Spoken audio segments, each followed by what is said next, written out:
even if you did not achieve your goals, there's always something to be learned, always.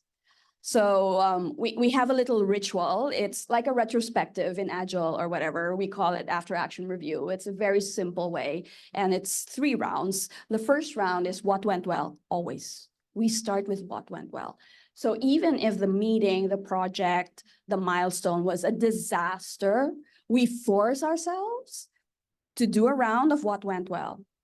And at the very least, what went well is what I learned. I'll never do that again. Right?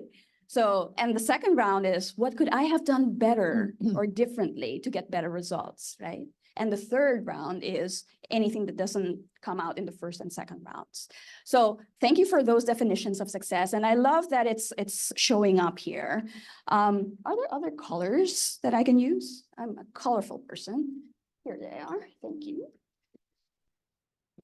So this is our proposed definition of success at Excellent.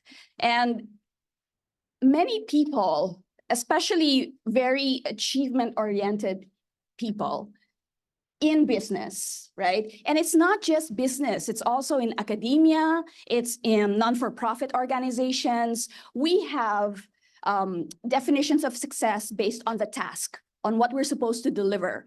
Business results, profitability, the bottom line, KPIs, all that stuff, we call it the IT. It's the impersonal dimension of success, okay? That you've mentioned some of these. When we perform, when we have deliverables, when we achieve our goals, that would be the IT. Any finance person in the room? Any finance person in the virtual room? Success is, oh, have we been profitable? Have we increased revenues? Have we cut down on costs? Yeah, we hear that type of definition of success. Now, what we sustain is that this is a one-sided view of success. And how many leaders from your past have defined success only through that dimension? So I love this group. I love this group that talks about what we call the we. And I love the counterintuitive order of the factors of some people putting this first and this next, right? The thing is, they're related. They are related. You talked about it in relation to one another, right? So if we have good relationships in the team, then we can achieve our goals better. Or first and foremost, we achieve our goals and that will make us bond closer as a team. Perhaps, that's what brings you together. The task brings you together. But this is an interpersonal dimension of success, which is also part of success. Yeah?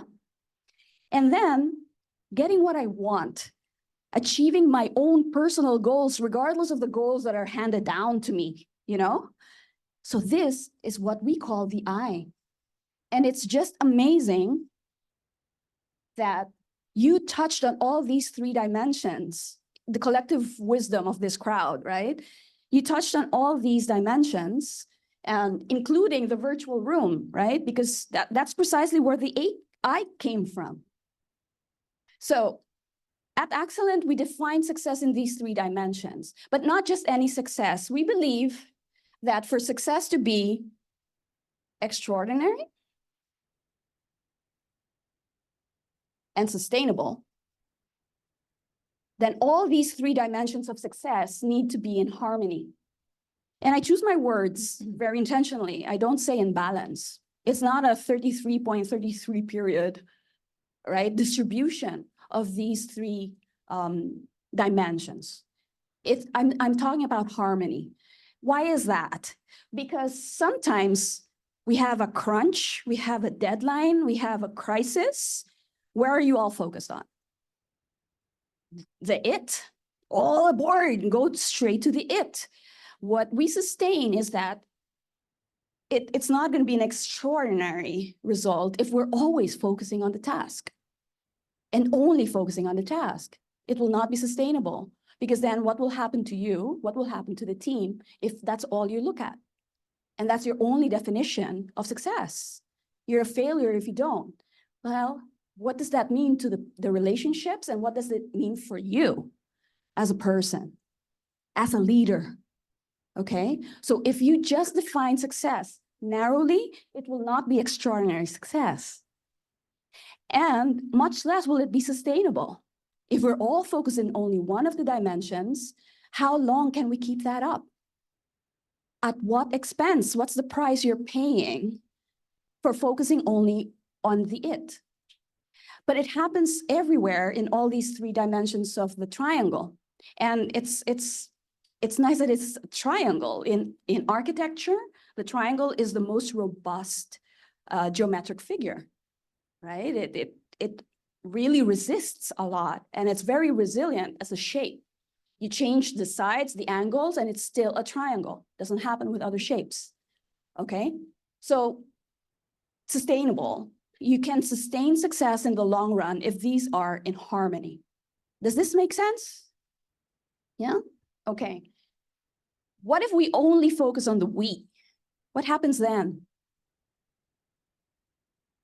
Like, it's a group of friends, it's a club, yeah?